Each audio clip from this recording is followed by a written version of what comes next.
Ya, ini konsep sebenarnya pada awalnya saya husnudzon ditujukan untuk tujuan yang baik. Karena kekhasan, dikatakan kekhasan dari Islam Nusantara adalah tawazun, seimbang, tawasud, moderat, dan satu lagi tasamuh, toleran, itu ya. Nah, itu karakter Islam Nusantara, tapi yo aslinya Islam yo ngono kuwi. Jadi nggak usah dikasih merek Nusantara, Islam ki ya wis ngono kuwi lho jane. Piye ya yo? Gimana ya? Ya Islam itu dari asalnya memang tawasud, tidak boleh ekstrim, harus moderat. Islam itu dari asalnya juga memang harus tawazun, seimbang, tidak boleh berat sebelah. Yang namanya Islam dari asalnya juga harus tasamuh, toleran. Kanjeng Nabi itu ya begitu itu. Kan begitu. Keyakinan kita kan begitu. Bahwa kemudian ini dijadikan sebagai satu studi akademis dengan label Islam Nusantara, barangkali karena kemudian dilihat ada kenyataan-kenyataan di pengamalan Islam di beberapa negara mengarah pada ada ekstremisme. Ekstrim, yang nggak boleh itu ekstrim Pak. Kalau radikal itu menurut saya harus. Radik itu artinya akar. Wong Islam itu harus berakar. Masa Islam tidak boleh mengakar? Wong asluha tsabitun wa far'uha fis sama tu'ti ukulaha kullahin bi'idni rabbiha. Kan begitu. Islam itu harus akarnya kokoh menghunjam, cabangnya menggapai langit, memberi buah setiap musim dengan izin Rabbnya. Radik itu artinya akal. Jadi radikal itu Islam yang ada akarnya. Loh ya kudu no ya. Masuk gak boleh radikal. Fundamental, ya, fundamental. Islamnya itu fundamentalis loh. Islamnya ya kudu fundamental. Apa artinya fundamental? Ada pondasinya. Masa agama gak enek pondasine? Ya apa sih? Yang gak boleh itu ekstrim. Tahu ekstrim Mbak? Yang seger manis anyes-anyes itu loh. Ekstrim itu. Es krim itu. Nggak boleh. Jadi ada seorang kiai tindak umroh.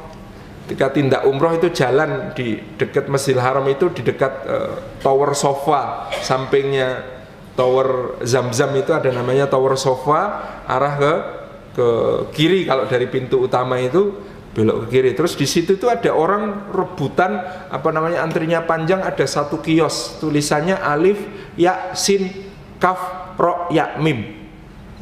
Kata kiainya sesat kabeh. Lho napa kiai? Ngono antri. Lho napa kiai? Itu lho ayisun karimun. Itu baca cara pesantren, ayisun utawi wong kang putus asa iku karimun mulia. Orang putus asa kok mulia? Cara ndi ku katanya. Lho kiai itu bacanya bukan ayisun karimun. Lho macane piye? Es krim. Oh, es krim.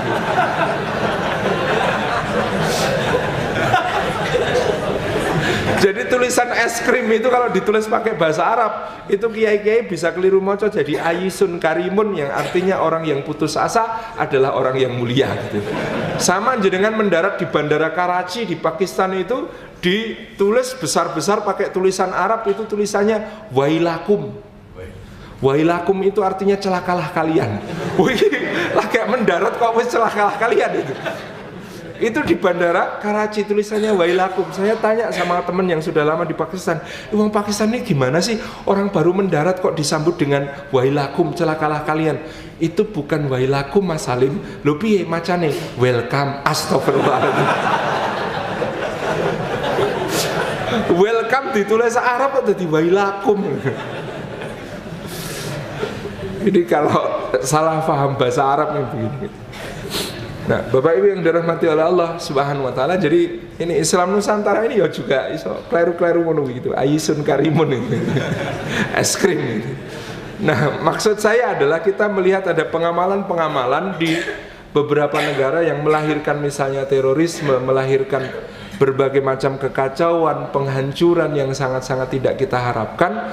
Lalu ada reaksi dari beberapa intelektual Islam di Indonesia untuk merumuskan satu konsep Islam yang ramah, bukan yang marah, istilahnya begitu.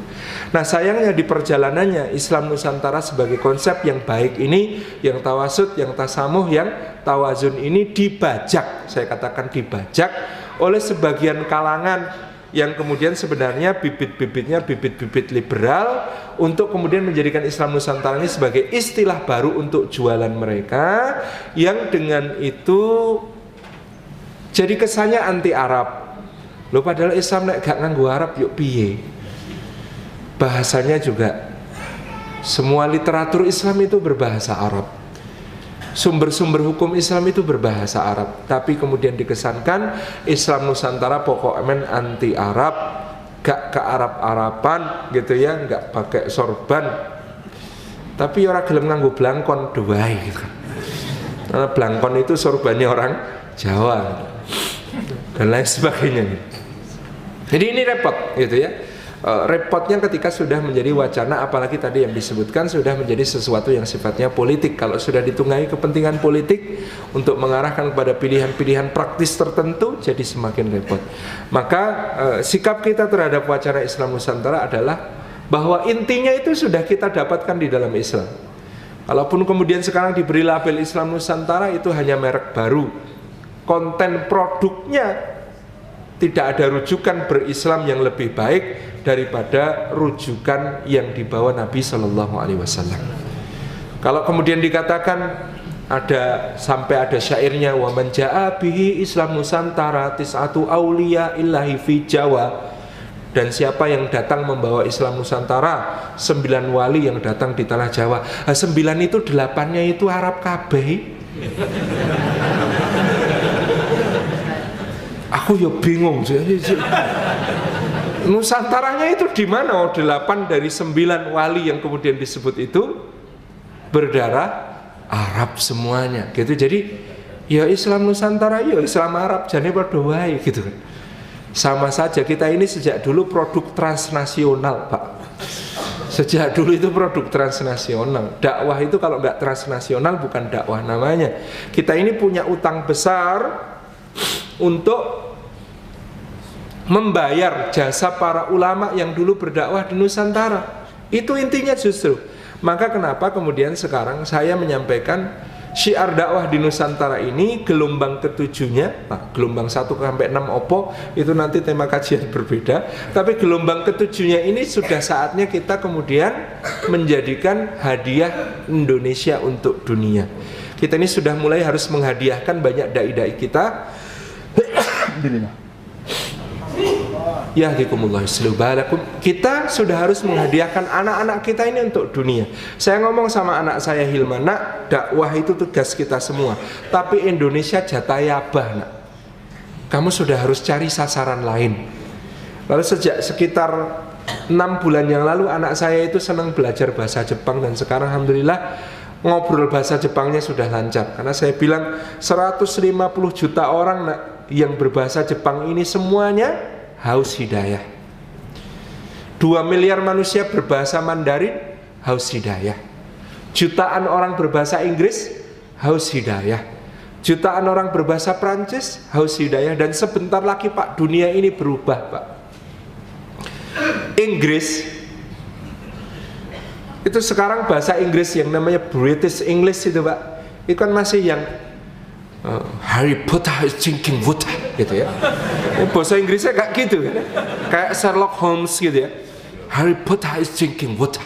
Tetapi 30 tahun dari sekarang, orang Inggris yang tinggal di Inggris, saya membayangkan bahasa Inggrisnya sudah berbeda, Pak. Bahasa Inggrisnya orang Inggris yang tinggal di Inggris 30 tahun dari yang akan datang itu kira-kira akan banyak yang berbunyi, hey brother, I want to tell you something, and this is very important. You can see chapter 25. I have told you before. Siapa? Teman-teman India, Pakistan, Bangladesh. Wali kota London saja Sadiq Khan itu ngomong Inggrisnya begitu kok. Sebentar lagi kan namanya Londonistan gitu ya. 30 tahun yang akan datang, orang Prancis itu akan lebih banyak yang seperti Karim Benzema, bukan Emmanuel Macron. 30 tahun yang akan datang, orang Jerman itu akan lebih banyak yang kayak Mesut Ozil, bukan seperti Angela Merkel. Demografinya sudah akan sangat berubah. Di pantai barat Amerika nanti akan lebih banyak orang yang ngomong Inggrisnya itu, Pak. Oh my sister, your bed is very nice, but the press make me cry, gitu kan? Akan seperti itu bahasa Inggrisnya, Pak. Maka sudah saatnya sesegera mungkin kita itu menghadiahkan Muslim Nusantara untuk dunia. Di beberapa negara sudah saya lihat itu dengan jelas sekali. Komunitas Muslim di beberapa negara di Eropa dan Amerika itu, kalau yang ngimami orang Saudi, orang Suriah sama orang Mesir nggak mau jadi makmum, Pak. Kalau yang ngimami orang Mesir, orang Saudi nggak mau jadi makmum. Kalau yang ngimami orang India, orang Pakistan sama Bangladesh nggak mau jadi makmum, Pak. Tapi kalau yang ngimami orang Indonesia, Pak, semua seneng, Pak. Kenapa? Imamnya Indonesia itu wapian, gak tahu getak-getak, selembut ngomongnya. Dan kalau yang acara itu kok, yang acara dakwah yang bikin orang Indonesia itu khas, Pak, pasti ada makan-makannya. Itu orang Indonesia di mana-mana begitu, Masya Allah. Pengajian keluarga saja kayak lebaran, Pak. Lontong opor, gitu ya, sambal goreng ati, semuanya keluar, Pak. Semua kue-kuean keluar. Itu orang Indonesia kalau bikin acara dakwah, kata mereka Indonesia ajib. Luar biasa. Saya keliling 11 kota di Amerika beberapa waktu yang lalu, dan semua kota itu nembung, Ustaz Salim, kalau ada orang yang hafal Quran sudah tidak perlu penuh 15 juz saja minimal, terus bahasa Inggrisnya lancar, paham fikih dan ngerti fikih kontemporer di Amerika, tolong segera dibawa ke sini. Apalagi kalau suaranya bagus, kita senang, kita pasang di sini untuk jadi imam. Pasti semua senang. Ramadan kemarin saya di Australia juga adik kita Muhammad Syaihul Basir, putranya Ustadz Mutamimul Ula, itu keliling beberapa kota. Sampai hari ini teman-teman di Australia itu cerita bahwa yang namanya kedatangannya Syaihul Basir, Qari Indonesia yang akhlaknya Masya Allah indah sekali itu kesannya di muslimin Australia yang berasal dari banyak negara, dari Lebanon, dari Arab, dari India, dari Pakistan, dari Somalia, semuanya mengatakan Indonesia ajib, Indonesia luar biasa. Kita ini ditunggu, Pak, di mana-mana. Inisiasi dakwahnya kita ini ditunggu. Saya masuk ke Masjid Newcastle. Di Masjid Newcastle itu imamnya orang India, namanya Imam Abdul Wadud. Saya tanya ke Imam Abdul Wadud, ini kok program masjidnya itu kreatif. Program dakwahnya ada menyambangi orang-orang yang sakit di rumah sakit, menghibur, menyambangi anak-anak kecil yang dirawat di rumah sakit itu dengan pakaian-pakaian. Itu kegiatannya remaja masjid itu mengunjungi rumah sakit, itu menghibur anak-anak yang sakit, gitu ya. Kemudian ada menyumbangkan darah, ada dakwah ke panti jompo, ada program-program dakwahnya kok kreatif sekali ini imam. Saya tanya kepada beliau, loh, kepala bidang dakwahnya masjid ini tuh orang Indonesia, namanya Abram Perdana, ternyata kakak kelas saya. Saya temui, Mas Abram kok bisa bikin program, berbagai macam program dakwah yang kreatif di Newcastle kayak begini di masjid. Loh, saya kan nyontoh Joko Karian, Masya Allah. Aku masjidku, aku. Jadi ternyata Masya Allah kita ini dinanti. Jadi, berbagai hal yang kemudian kita ingin sampaikan ke seluruh dunia, gitu ya, sebagai syiar dakwah dari muslimin Nusantara, karena kita utang, Pak. Coba Anda bayangkan, Maulana Malik Ibrahim, orang Azerbaijan, belajar dari Mesir, pergi ke Nusantara, berapa bulan naik kapal, Pak, untuk sampai ke Gresik, hanya untuk berdakwah. Maulana Ahmad Rahmatullah, Kanjeng Sunan Ampel itu dari Campa, kerabatnya Syekh Ibrahim As-Samarkandi itu dari Samarkand di Uzbekistan sana, itu butuh berapa tahun sampai ke Nusantara dengan kerelaan hati luar biasa untuk menebarkan agama Islam. Maulana Maghribi itu dari Maroko datang ke sini. Anda bayangkan dari Maroko itu sampai Mekah pada zaman itu, kalau naik unta saja 3 bulan, Pak. Itu baru sampai Mekah. Lah dari Mekah ke sini. Allahu Akbar, itu utang kita, utang dakwahnya Nusantara. Makanya disemangati anak-anak kita itu. Saya sudah bilang sama anak-anak saya, nak, Indonesia jatah abah. Di Indonesia ini sudah kebanyakan ustadz. Loh, apa buktinya kebanyakan ustadz, bah? Kata mereka. Loh, itu nyatanya sudah sampai ribut, kalau turun sujud tangan dulu apa lutut dulu, berarti sudah kebanyakan ustadz. Sudah jutaan orang belum kenal sholat kok ngeribut ke turun sujud itu tangan dulu apa lutut dulu, mesti kebanyakan ustadz itu. Gitu ya, itu sudah ustadznya yang satu harus segera diekspor. Coba diekspor ke Republik Rakyat Tiongkok gitu ya. Mosok kita ini diserang terus gitu ya. Ya gantian kita yang nyerang kita dengan rahmat, nyerang kita dengan dakwah kepada Allah gitu ya. Nanti di sana ada, biar kalau bisa itu di Tiongkok sugih-sugih iki wong Indonesia. Mosok nang Surabaya tok sugih-sugih gitu ya. Kon kalau parkir jangan ndok situ itu jemek semua gitu ya. Cici-cici gitu ya. Ini sambil ngomong gitu kan. Ya sudah saatnya dibalik gitu ya. Wong sugih Indonesia dakwah nang Cina gitu kan. Itu sudah hadiah Muslim Nusantara untuk dunia. Ngaten Pak J, mudah-mudahan manfaat. Pokoknya anak-anak kita ini harus segera disadarkan untuk kemudian punya misi dakwah internasional. Nek apal Quran gowo ojo mau nang Indonesia le, dibawa ke Jepang, dibawa ke Cina, dibawa ke Amerika, dibawa ke Prancis, dibawa ke Jerman, dibawa ke Afrika gitu ya. Semua tempat insyaallah menerima dakwah. Jazakumullah khair. Insyaallah. A'udzu billahi minasyaitonir rajim. Bismillahirrahmanirrahim. Alhamdulillahi rabbil alamin. Hamdan syakirin hamdan na'imin hamdan yuwafi ni'amahu wa yukafi'u mazidah. Ya Rabbana lakal hamdu kama yanbaghi li jalali wajhika wa 'azimi sultanik. Allahumma fassalli wa sallim wa barik ala sayyidina wa habibina wa syafiina wa maulana Muhammad wa ala alihi wa ashabi ajma'in. Wardallahum an sadatina Abi Bakrin wa Umar wa Utsman wa Ali wa an kulli sahabati Rasulillah ajma'in. Warda 'anna ma'ahum bi rahmatika ya arhamar rahimin.